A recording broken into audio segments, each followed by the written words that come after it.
कभी सोचा है कि जब हम जावास्क्रिप्ट का कोई कोड लिखते हैं तो आखिर कंप्यूटर उसे समझता कैसे है? मतलब पर्दे के पीछे असल में होता क्या है? तो चलिए आज इसी रहस्य से पर्दा उठाते हैं और समझते हैं कि जावास्क्रिप्ट असल में काम कैसे करती है। अक्सर ये शब्द सुनने को मिलते हैं, सिंक्रोनस, एसिंक्रोनस, सिंगल थ्रेड, और ये सुनने में थोड़े मुश्किल भी लग सकते हैं, है ना? पर मज़े की बात यह है कि इन सभी सवालों का जवाब, इन सभी कॉन्सेप्ट्स की चाबी सिर्फ एक फंडामेंटल आइडिया में छुपी है। एक ऐसा आइडिया जो जावास्क्रिप्ट की पूरी दुनिया के दरवाजे खोल देता है। और वो आइडिया है एग्जीक्यूशन कॉन्टेक्स्ट। जी हाँ, यही है वो एक कोर फंडामेंटल जिसके इर्द गिर्द सब कुछ घूमता है। इस एक लाइन को ना हमेशा के लिए याद रख लीजिए। जावास्क्रिप्ट में जो कुछ भी होता है, मतलब लिटरली सब कुछ, वो एक एग्जीक्यूशन कॉन्टेक्स्ट के अंदर ही होता है। समझिए, यही वो स्टेज है जिस पर जावास्क्रिप्ट का पूरा खेल खेला जाता है। तो सवाल उठता है कि आखिर ये एग्जीक्यूशन कॉन्टेक्स्ट है क्या चीज़? अच्छा, इसे ऐसे समझिए, जैसे ये एक बड़ा सा बॉक्स है या एक कंटेनर।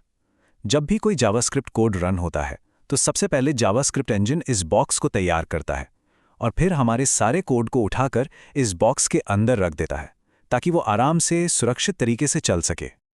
तो अब जब बॉक्स तैयार है तो क्यों न इसके अंदर झांक कर देखा जाए। चलिए देखते हैं इस जादुई बॉक्स के अंदर क्या क्या है।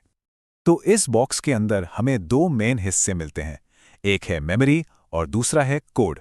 बहुत सिंपल है, एक हिस्सा चीजें याद रखता है और दूसरा हिस्सा उन पर काम करता है।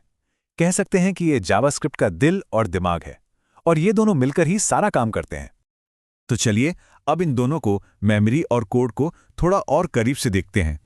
ठीक है, तो टेबल पर नजर डालें। एक तरफ है मेमोरी कंपोनेंट। इसका एक फैंसी टेक्निकल नाम भी है, वेरिएबल एनवायरनमेंट।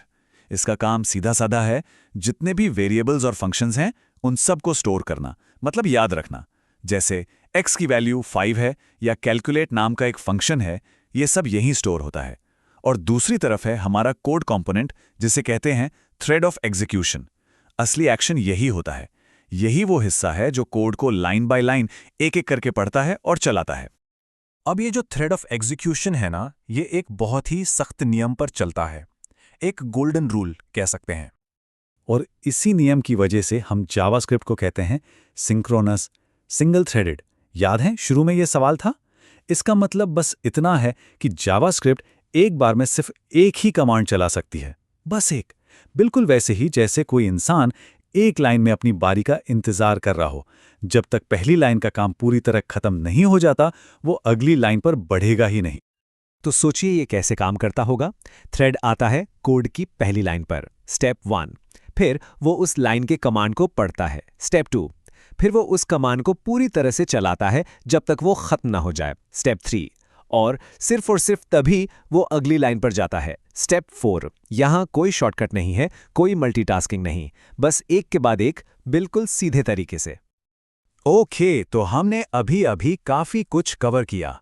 चलिए एक क्विक रीकैप करते हैं कि मेन पॉइंट्स क्या थे। तो सबसे जरूरी बातें क्या हैं? पहली, जावास्क्रिप्ट में सब कुछ एक एग्जीक्यूशन कॉन्टेक्स्ट नाम के बॉक्स में होता है। दूसरी, इस बॉक्स के दो हिस्से हैं, डेटा स्टोर करने के लिए मेमोरी कंपोनेंट, जिसे वेरिएबल एनवायरनमेंट भी कहते हैं, और कोड चलाने के लिए कोड कंपोनेंट, यानी थ्रेड ऑफ एग्जीक्यूशन। और तीसरी और आखिरी बात, जावास्क्रिप्ट एक सिंक्रोनस सिंगल थ्रेडेड भाषा है, क्योंकि इसका थ्रेड ऑफ एग्जीक्यूशन एक बार में सिर्फ एक ही काम करता है। लेकिन जरा रुकिए, एक सवाल मन में आना चाहिए। अगर जावास्क्रिप्ट एक बार में एक ही काम करती है, तो फिर वो डेटा फेच करने जैसे मुश्किल काम कैसे कर लेती है, वो भी बिना वेबसाइट को स्लो किए? मतलब वो इतनी फास्ट और रिस्पॉन्सिव कैसे महसूस होती है? ये तो एक पहेली है ना? खैर, इस पहेली का जवाब जावास्क्रिप्ट की दुनिया के एक और बहुत ही दिलचस्प हिस्से में छिपा है, और उसे हम समझेंगे अगली बार।